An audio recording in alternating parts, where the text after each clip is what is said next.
Hello again everyone, wherever you are on the face of the planet. I am your host, Double A, in this segment about defining our true enemy. The enemies of humanity, life, and the world itself are many, but among them all is one common denominator that defines the cause and effect of their ideology, perception, and intent, and thus their systems, mechanisms, and false laws. You see, our enemy has since the dawn of humanity existed upon the face of the earth like the tares amidst the wheat, the wolves amidst the sheep, being also those who have always sought to reap where they have not sown, to benefit from the harvest that they themselves have not planted. Therefore, it should be no surprise that wherever our enemy has infiltrated, it has left a path of destruction, death, misery, and sorrow in the form of the scars of wars, plagues, conquests, slavery, and all the most shameful events on the history of the world and our hearts, minds, and spirits.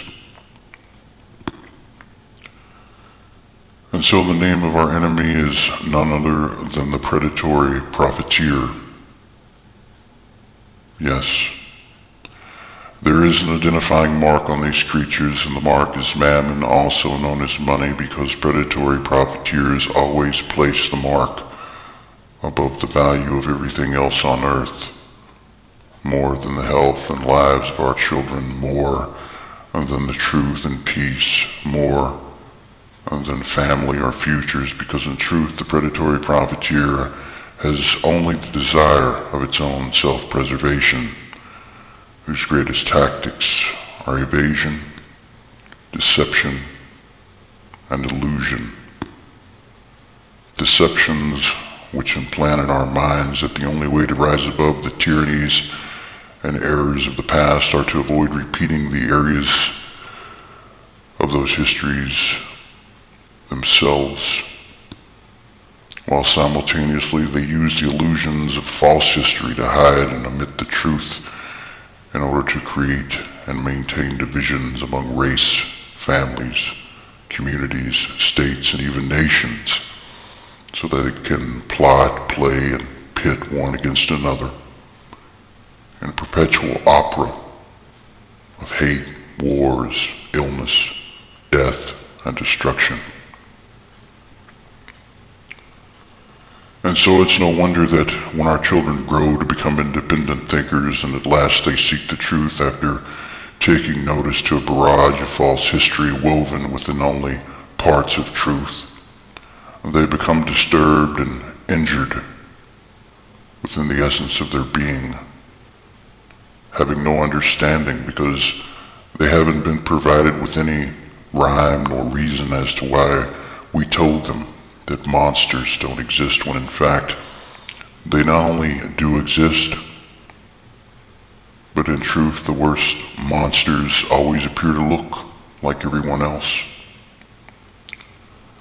And so they grow up in an illusionary world with no true defense, no protection against these creatures that destroy their futures,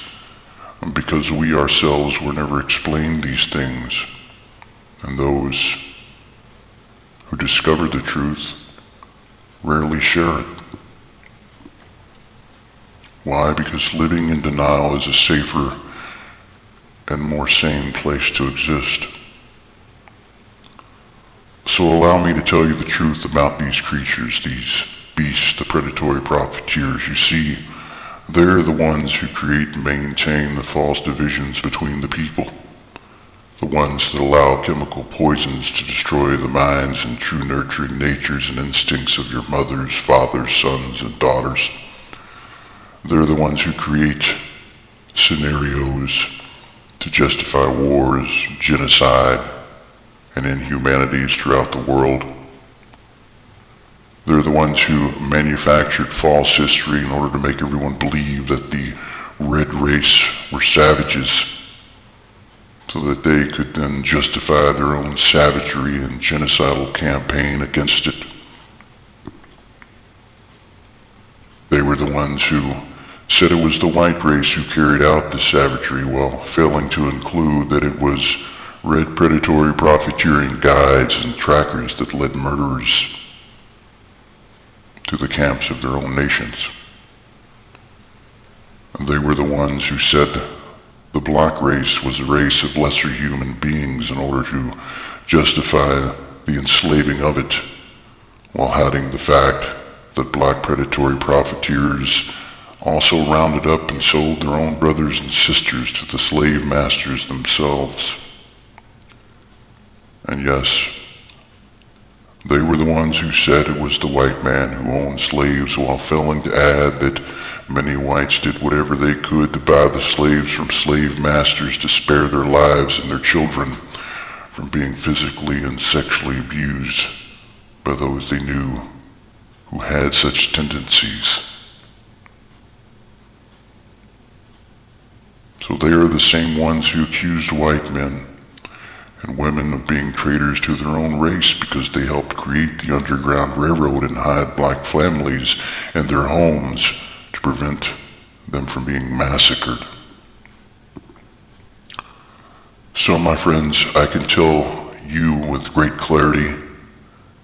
that while you might think you know the real enemies of the people, that you know who they are, you know nothing about my Asian grandmother or my African great-grandfather, nothing about my Native American grandpa or my white grandma. But now at the very least you know your enemy has a name and is defined not by the color of their skin and not by the content of their characters, you see, because characters are like roles, like the roles of actors and actresses in the movies that can be assumed and played out to fool you into believing in the false divisions they create. The divisions, deceptions, lies, false and concocted histories they devise in order to divide and conquer, in order to justify these crimes and atrocities against humanity itself. So always be very leery of those who are quick to jump on the pedestal as your civil rights leaders, those who are quick to stand and point the blame at one race or another, because in all truth, the monsters in your closets do exist, and they look just like everyone else. And you have to know how to tell the difference between a true humanitarian and a predatory profiteer. Well, my friends, that's all for now. Thank you all for listening. Until next time, I am AA.